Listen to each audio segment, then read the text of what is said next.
Hola, hoy vamos a meternos de lleno en una transformación alucinante. Cómo, en apenas 200 años, la economía de Europa dio un vuelco de 180 grados, sentando las bases del mundo que hoy conocemos.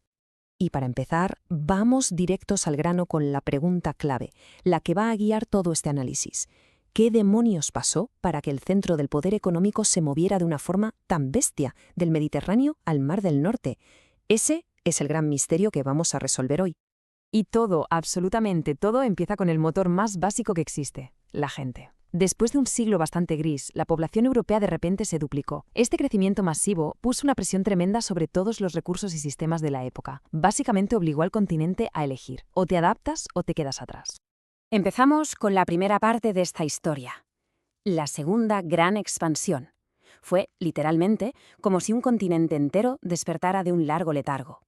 Pero ¿sabéis qué es lo más fascinante de todo esto? Que este ciclo de 200 años, de boom y posterior crisis demográfica, coincidió casi al milímetro con la gran era de la exploración marítima. O sea, la expansión de la gente y la expansión de los mapas fueron de la mano, creando una auténtica tormenta perfecta de cambio.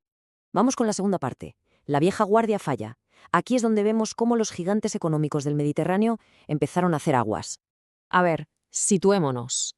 A mediados del siglo XV, las ciudades del norte de Italia, con Venecia a la cabeza, eran las dueñas del cotarro, las reinas indiscutibles de la economía europea. ¿Por qué? Porque controlaban el negocio más rentable del mundo, las especias. Daba la sensación de que eran invencibles. Pero entonces llegaron los portugueses e hicieron algo que nadie creía posible.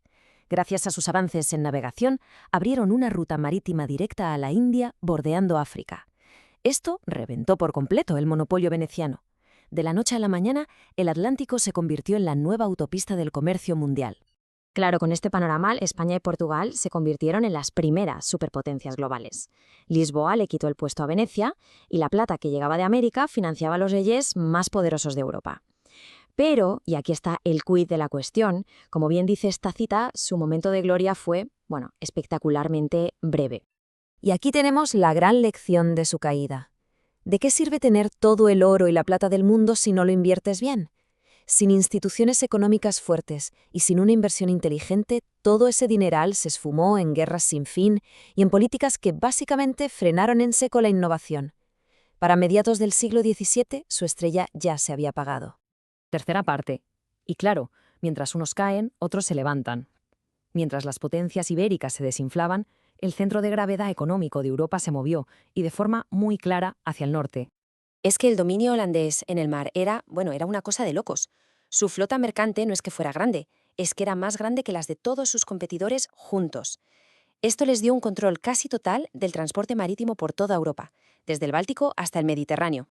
La independencia de los Países Bajos fue el detonante. Al sacudirse el dominio español, Ámsterdam no solo recogió el testigo de Amberes, sino que se convirtió en el corazón palpitante del comercio y las finanzas mundiales. Era, sin duda, la ciudad más importante del continente.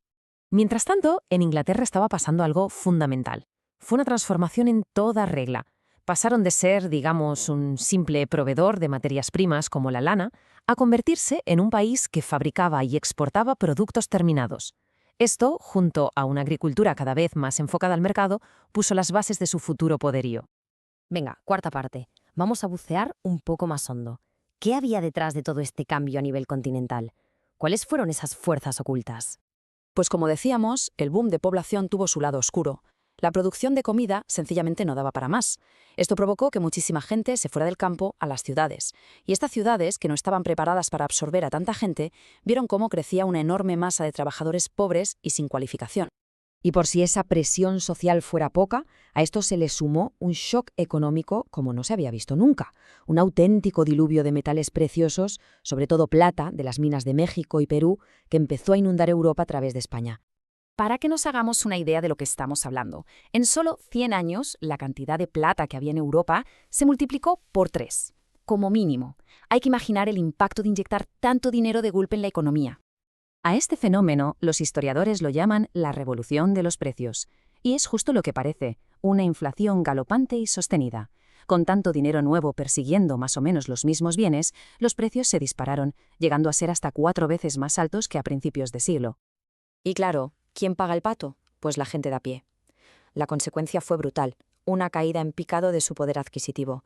Los sueldos no subían ni de lejos al mismo ritmo que los precios, sobre todo los de la comida. Esto provocó un empobrecimiento generalizado para la mayoría de la gente.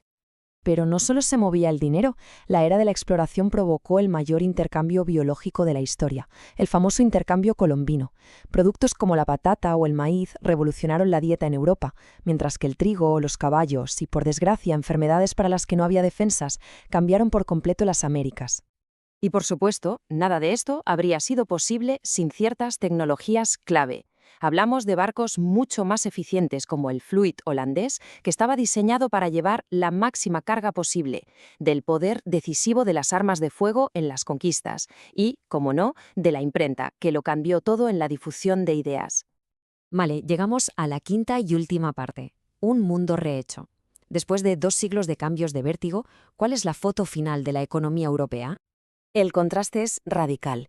En 1450, el mundo económico giraba en torno al Mediterráneo y el gran negocio eran los lujos.